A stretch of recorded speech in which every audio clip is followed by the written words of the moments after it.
جس طرح کہتے ہیں کہ ایک نوجوان تھا جس کو شہزادی سے محبت ہوئی، بادشاہ کی بیٹی سے محبت ہوئی، اس سے شادی کرنا چاہتا تھا۔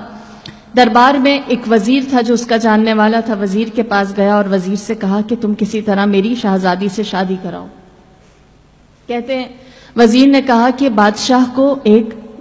داماد چاہیے، اپنی بیٹی کے لیے شوہر چاہیے ہے، لیکن اس نے شوہر کے لیے جو سٹینڈرڈ رکھا ہے وہ یہ کہ بڑا عبادت کرنے والا، مخلص، پرہیزگار ہو، دنیا کی خواہش اس کے اندر نہ ہو۔ اگر تم کچھ عرصے کے لیے ایسا پریٹینڈ کرو، بہت عابد و زاہد بن جاؤ، کسی جھونپڑی میں جا کر جنگل میں اکیلے رہو اور وہاں عبادت کرو، تو میں تمہارا یہ کام کر سکتا ہوں۔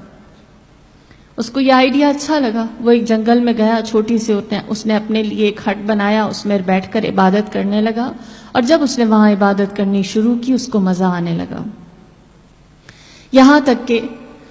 کچھ دن نہ گزرے تھے کہ وہ وزیر بادشاہ کو لے کر اس کی جھونپڑی میں آیا۔ بادشاہ اس کی جھونپڑی کے اندر گیا، جنگل میں اس کے چھوٹے سے گھر میں، ٹوٹے ہوئے گھر میں گیا اور اس نوجوان سے ملاقات کی، باتیں کی۔ بادشاہ امپریس ہوا اور اس نے کہا اس نوجوان سے کہ مجھے تمہارا عبادت کرنا، تمہارا تقوی اچھا لگا، میں چاہتا ہوں تم کسی دن میرے پاس آ کر محل میں ملو، میں اپنی بیٹی کے لیے شوہر تلاش کر رہا ہوں اور مجھے لگتا ہے کہ تم میرے آنے والے مستقبل کے لیے ایک اچھے جمائی، ایک اچھے داماد ثابت ہو سکتے ہیں۔ جب بادشاہ نے یہ کہا اس کو اپنی خواہش مل گئی، اس نے فوراً بادشاہ کو جواب دیا اور کہا مجھے تھوڑا سا وقت چاہیے، پھر میں آپ کو ریسپونڈ کرتا ہوں، آپ کی خدمت میں حاضر ہوتا ہوں۔ وزیر خوش ہوا، اس نے اپنا وعدہ پورا کر دیا۔ جیسے ہی بادشاہ اس جھونپڑی سے باہر نکلا ہے، پیچھے سے اس نوجوان نے اپنا ساز و سامان، اپنا بوریا بستر سمیٹا اور کسی ایسی جگہ چلا گیا جہاں اس کی کسی کو خبر نہ ہوئی، گم، لاپتہ،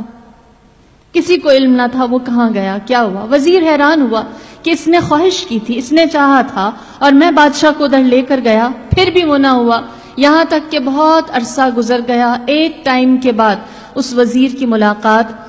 اس نوجوان سے ہوئی جس سے اس نے بادشاہ کی ملاقات کروائی تھی۔ لہٰذا اس وزیر نے پوچھا مجھے بتا، جب تیری خواہش پوری کر دی گئی تھی تو کیوں چلا گیا؟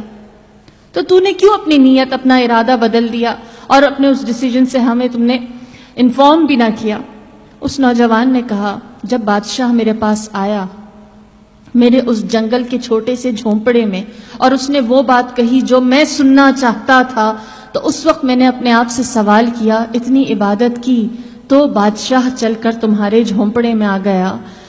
ایک آرزو، ایک خواہش کے پیچھے، اگر میں اپنے رب کے لیے عبادت کروں تو کیا میرے دل میں میرا رب نہیں آ سکتا؟ تو کیوں نہ میں اپنی آرزو کو